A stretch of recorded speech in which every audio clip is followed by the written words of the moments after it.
Hi there, and welcome to the Daily Gardener, an almanac of garden history, literature, and small botanical joys. I'm Jennifer Ebling, and today is August 5th. Sometimes the big projects get underway at exactly the wrong time of year. The raised beds you meant to build in April, well, you're framing them out in August. Whatever is going on right now in your garden, it's not on the schedule that the magazine covers told you it would be on. And I'm here to tell you that's okay. The lumber was back-ordered. The kids had something every weekend all summer. Your back went out in June. And the rain didn't stop the one weekend you were free. So now in August, here you are, standing in the middle of a project that you wish you'd finished 3 months ago, and you're feeling that pinch of, I'm too late. But the thing is, you're not. You're right on time for next year. And that's the secret of late summer projects. Because the raised bed you build this week will be ready when the seed catalogs arrive in January. And the she shed you finish in September will be the perfect place to stand in on a snowy February afternoon, looking out at the white yard and dreaming about spring. And the path you finally lay in October will be the driveway to the compost in March, when everything else is mud. It turns out that every late project is just an early start on next year's garden.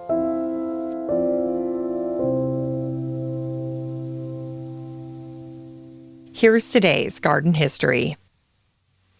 It was on this day in 1850 that the great French short story writer Guy de Maupassant was born. Guy was also a devoted gardener at his villa, where he kept strawberry beds and apple trees. But his most touching garden is in his story Minuet, where a young man finds a hidden garden in the Luxembourg Park in Paris. There, an old dance master arrived every morning to practice his steps alone among the hedges. One day he asked his wife to join him, and they danced a minuet on the garden path before they fell into each other's arms and wept. 2 years later, the young man returned and found the garden gone. He said, "Their memory haunts me, obsesses me, torments me, remains with me like a wound. Why? I do not know." And it was on this day in 1908 that the English naturalist Miriam Rothschild was born at Ashton Wold, her family's estate in Northamptonshire. When her father left her his flea collection, she became the world's leading expert on an insect nobody else bothered to pursue. Then, in her 60s, she saw the wildflowers of her childhood evaporate, bulldozed and sprayed out of the fields. She proclaimed that England had come to look like the boring green of a snooker table or a pool table, and that she did not much care for living on one. At Ashton Wold, she became an expert in meadows and wildflowers, gathering seed by hand from her own fields. She called her first mix Farmer's Nightmare.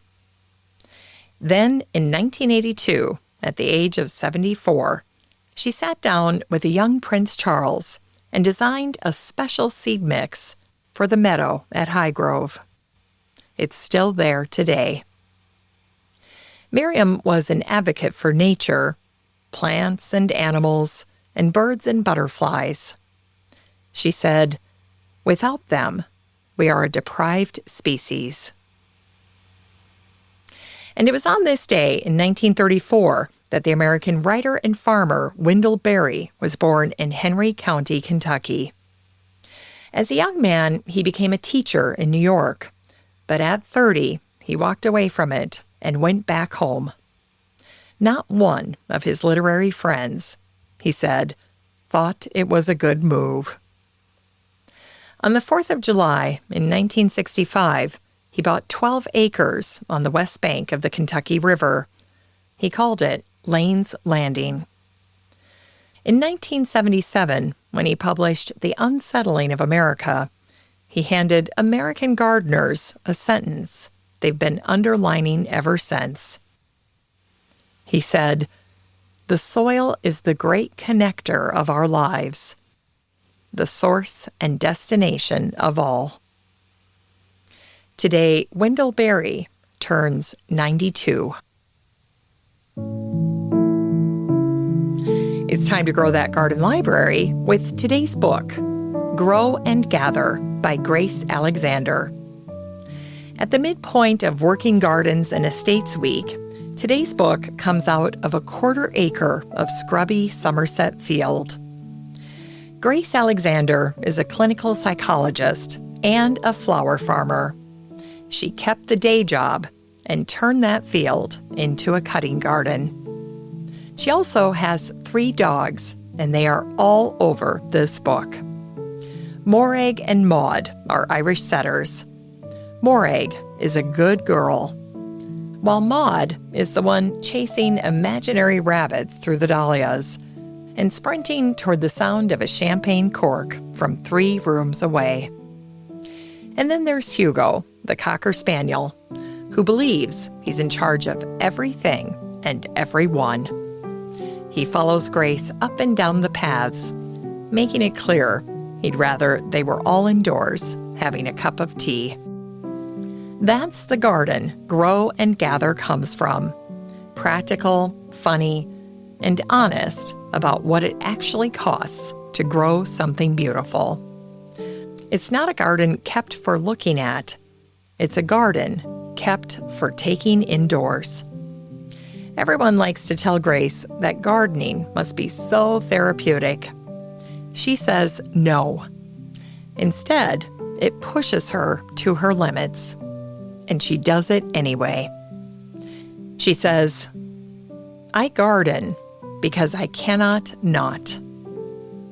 Grow and Gather by Grace Alexander is for the gardener who knows exactly what she means.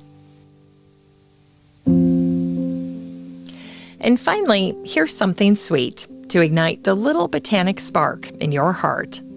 It was on this day in 1892 that the English cottage gardener and garden writer Marjorie Fish was born in Stamford Hill in North London.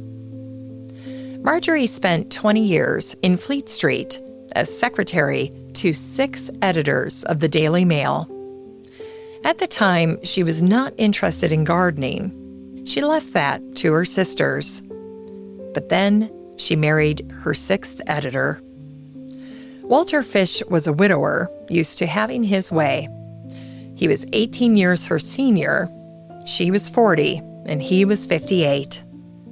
In 1937, Walter decided that war was coming and that the 2 of them needed to get out of London. And that's when they bought an old 15th century manor house in the Somerset village of East Lambrook for £1,000. What came with it was a farmyard, a rubbish heap, and a broken stone wall. Marjorie had never gardened in her life, but she knew what she wanted: old-fashioned flowers allowed to seed themselves and wander. Walter, meanwhile, wanted straight lines and clipped hedges. He thought a self-seeding plant was a weed. For the next 10 years, Walter had the final say on everything.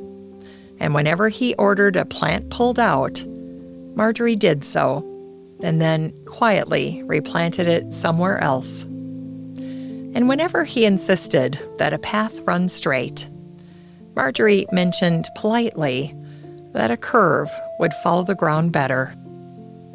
When Walter called her forget-me-nots untidy, Marjorie said nothing and treasured every one.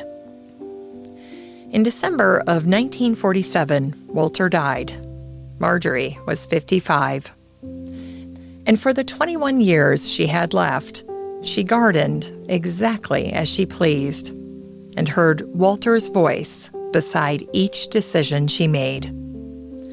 She grew plants in the cracks of stone walls, and she collected snowdrops until she became a galanthophile, the word for someone seriously afflicted by their love for snowdrops.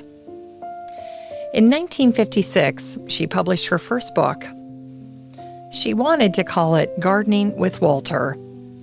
Her publisher read it and said there was too much Walter in it and not enough gardening. So she changed the title to We Made a Garden and kept all of Walter in. Marjorie, who had been handed a farmyard and a rubbish heap, once said, "I don't believe there is any soil that will not grow something." That was Marjorie Fish, born on this day in 1892 in North London. Her first book, We Made a Garden, came out in 1956, and people still read it. Her garden at East Lambrook is Grade 1 listed now and is open to the public. And every February, there is a festival of snowdrops on the property. Today's book was Grow and Gather by Grace Alexander. Thanks for listening to The Daily Gardener.